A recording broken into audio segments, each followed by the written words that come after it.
안녕하세요. 저는 미국에서 간호사로 근무하고 있는 린다라고 합니다. 저는 얼마 전 한국의 서울에 있는 한 대학병원에 파견 간호사 근무를 갔다 오게 되었는데요. 종종 다른 나라로의 해외 파견 근무 일정이 잡히기는 하지만 저에게 있어서 처음 겪어본 한국으로의 파견 근무는 꽤 놀라운 점들이 많았습니다. 최근 제가 다니고 있는 대학병원에서는 이상하게도 한국 이민으로 인한 근무지 변경 요청을 접수하는 의사들의 수가 큰 폭으로 증가했는데 저는 그때까지도 왜 최고 선진국인 미국을 놔두고 고작 한국이라는 나라 때문에 미국 의사 자격증을 포기하려는 걸까라는 생각을 가지기도 했습니다. 하지만 아주 우연한 기회로 서울의 대학병원에 간호 파견 업무를 다녀오게 된 저는 한국에 도착하고 겪은 매우 충격적인 하나의 사건으로 이 모든 것을 이해할 수 있게 되었는데요. 물론 해외 파견으로 한국을 경험하기 전 제가 한국이라는 나라를 아예 모르던 것은 아니었습니다. 간호사로 취직을 하고 나서 얼마 있지 않아 저희 부모님께서는 요즘 한국으로 황혼 여행을 떠나는 친구들이 많아지고 있다면서 저에게 함께 한국으로의 가족 여행을 제안하셨는데 마침 그때 저는 일이 너무 바빠서 부모님과 함께 가지 못했었죠.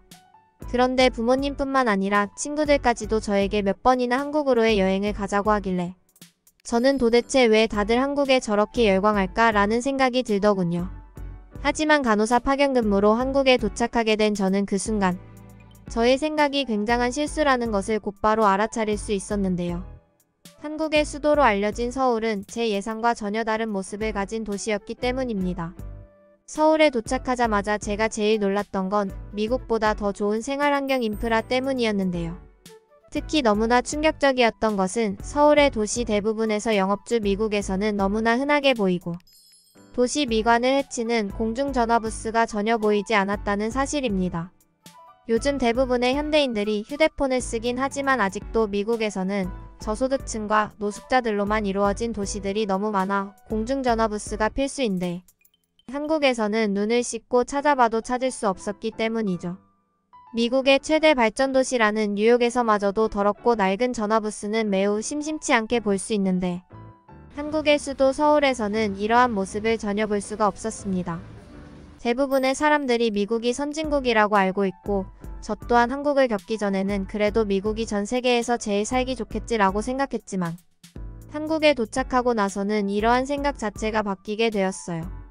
서울에 도착하고 바로 다음날부터 대학병원 근무가 잡혀 있었던 저는 시간이 많이 부족했지만 이러한 놀라운 한국의 모습에 조금 더 서울을 살펴보고 싶었고 내친 김에 여행 가방을 들고는 서울 이곳저곳을 둘러보기 시작했습니다.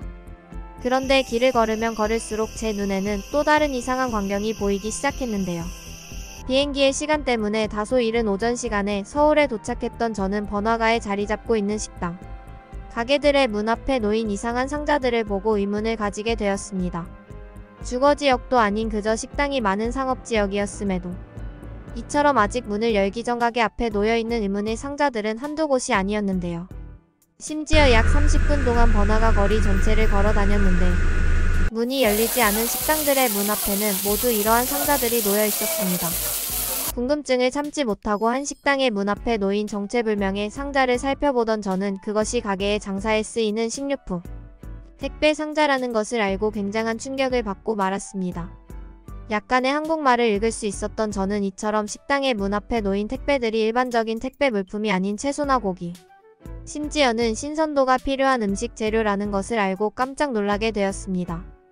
그렇게 한참 동안 가게 앞 택배 상자를 살펴보던 저는 아주 우연히 이제 막 오픈 준비를 하던 한국인 식당 주인분을 만날 수 있었고 간단한 대화를 통해 그러한 신선한 음식 재료 택배가 네가 매일매일 정해진 시간에 온다는 것에 좌절감을 느꼈는데요.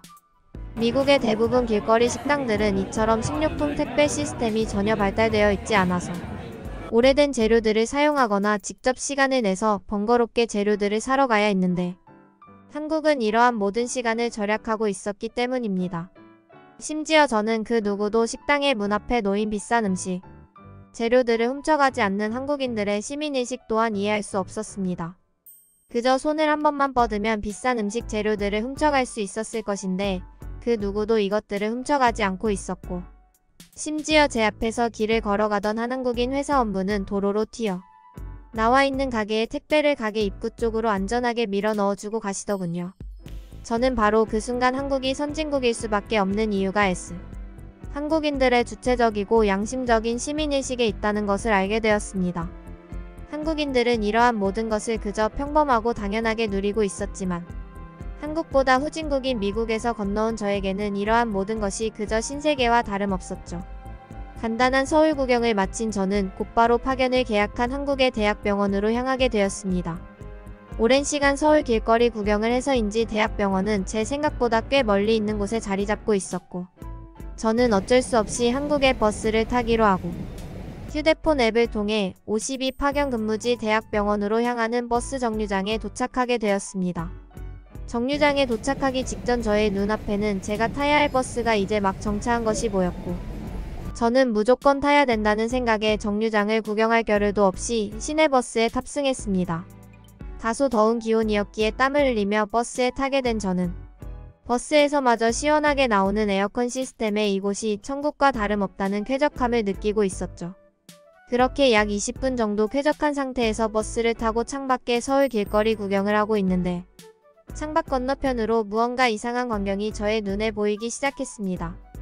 그것은 누가 봐도 병원 차량으로 보이는 구급차 차량과 수십 명이 간호사 옷을 입은 한국인 간호사분들이 궁전처럼 생긴 건축물 앞에서 알 수 없는 행동을 하고 있었기 때문인데요.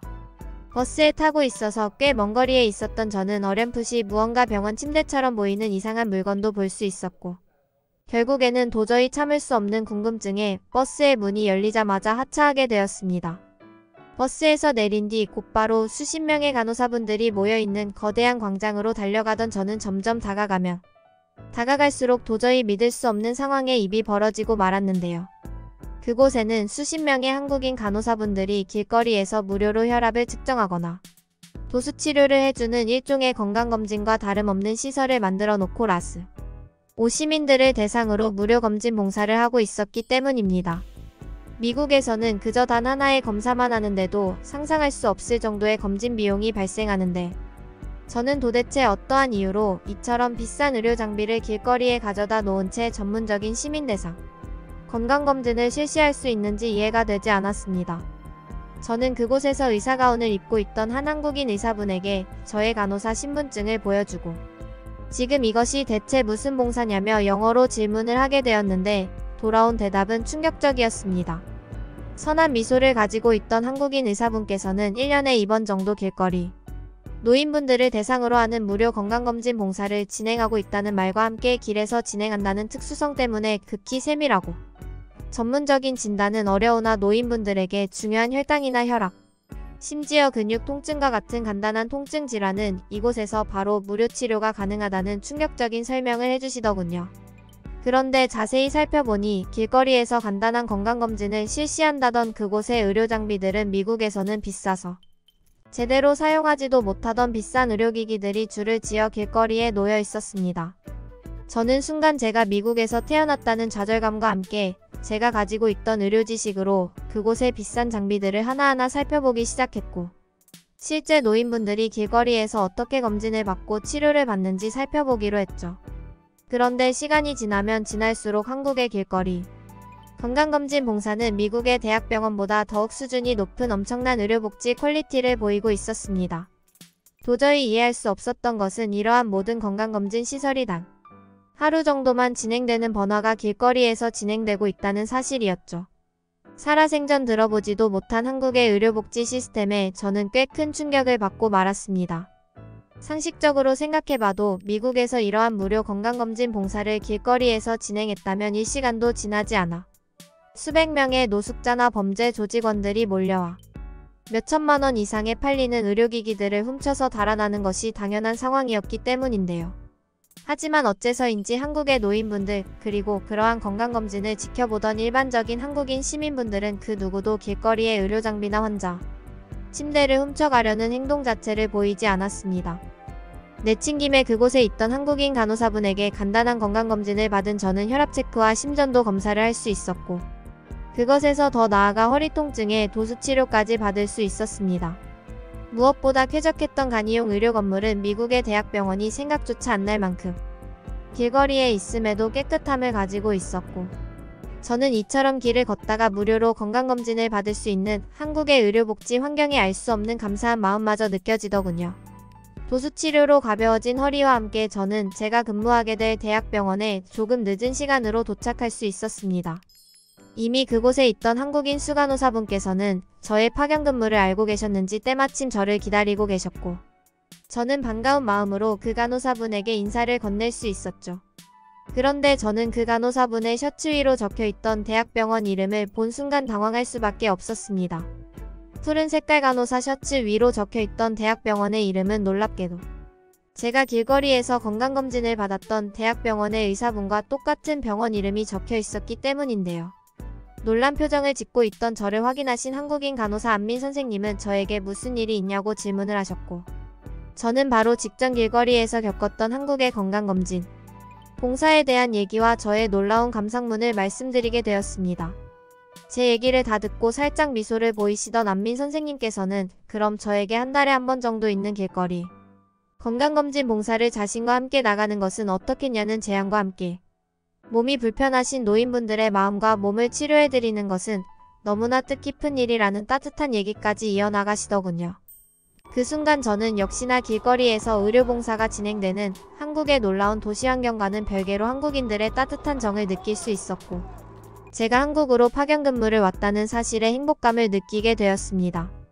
약 일주일 정도의 인수인계 기간을 거쳐 한국의 대학병원에서 파견 간호사 근무를 시작하게 된 저는 미국의 병원과는 꽤 다른 병원 환경에 근무를 해나갈수록 당황스러운 일이 너무나 많았습니다. 특히 제일 놀랐던 것은 한국에서는 그 어떤 누구라도 몸이 불편하거나 아프면 자유롭게 치료와 진단을 받을 수 있었고, 병원에서도 이러한 현상에 그 어떠한 강압적인 태도도 보이지 않았다는 사실입니다. 실제로 제가 근무했던 미국의 대학병원에서는 응급한 환자로 분류되어 1분 1초가 위급한 환자가 오더라도 그 환자가 개인 보험은 가지고 있는지, 보험금은 물론 추가 치료 비용까지 낼 수 있는 신분이 적합하고 경제적으로 여유 있는 사람인지 모든 인증 절차를 거친 뒤 긴급한 치료를 시작하는데, 한국의 대학병원은 이미 그러한 모든 과정은 디지털로 간단히 시간을 절약한 뒤 환자를 살리는 것에 우선순위를 두고 있는 정말 미국과는 차원이 다른 수준의 병원 진료 시스템을 가지고 있었죠. 한국인들에게는 너무나 당연하고도 평범한 병원 진료 과정이었겠지만, 평생을 미국에서 살아오고 특히나 미국 대학병원에서 간호사로 살아오던 저에게는 모든 것이 신기할 수밖에 없었습니다. 진짜 선진국이라면 이처럼 의료 부분에 있어서 자국민들을 위한 복지가 발전되어야 한다고 생각했던 저는 한국에서 지내는 시간이 길어질수록 미국은 아직도 멀었다는 깊은 생각에 빠질 수 있었죠. 하지만 한국의 대학병원에서 근무하며 제일 좋았던 것은 따로 있었습니다. 바로 대학병원 지하에 자리 잡고 있는 의료직 직원들을 위한 식당인데요. 물론 미국의 대학병원에서도 의사나 간호사들을 위한 간이식당이 운영되고는 있지만, 그곳에서는 대부분 돈을 절약하기 위해 차가운 빵이나 수프를 내주는 것이 전부였는데, 이곳 한국의 대학병원은 그것과는 반대로 너무나 호화스러웠습니다.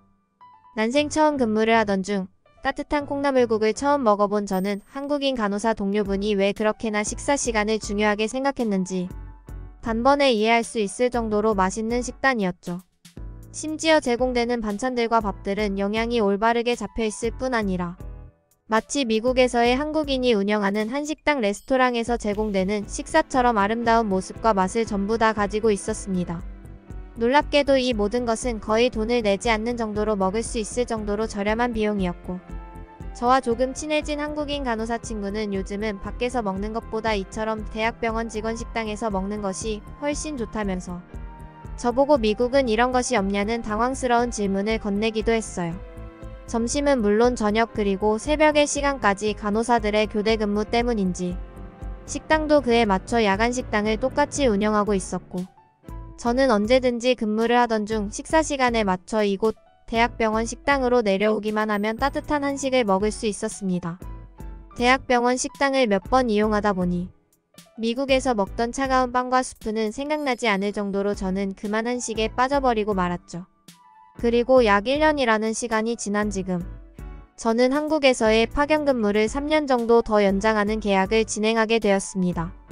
물론 한국인 환자들이 대부분인 이곳에 저의 한국어 실력이 미숙하다면 이러한 파견 근무 연장을 할 수 없었겠지만, 저는 쾌적하고 살기 좋은 한국에서의 삶을 위해 매일 밤 한국어 공부를 하며 악착같이 한국어 실력을 늘려나간 결과물이었죠. 특히 매월 마지막 주에 길거리에서 진행하는 야외 건강검진 봉사는 저에게는 그 어떤 것과도 바꿀 수 없는 삶의 보람을 느끼게 해주었기에 저는 앞으로도 쭉 한국에서의 간호사 그리고 봉사자로 사는 삶을 살아나갈 것 같습니다. 끝까지 시청해주셔서 진심으로 감사합니다. 함께하고 싶은 사연을 공식 메일로 보내주시면 신중히 검토하여 영상으로 제작하도록 하겠습니다. 여러분의 구독과 좋아요는 계속해서 좋은 사연을 소개할 수 있는 힘이 됩니다.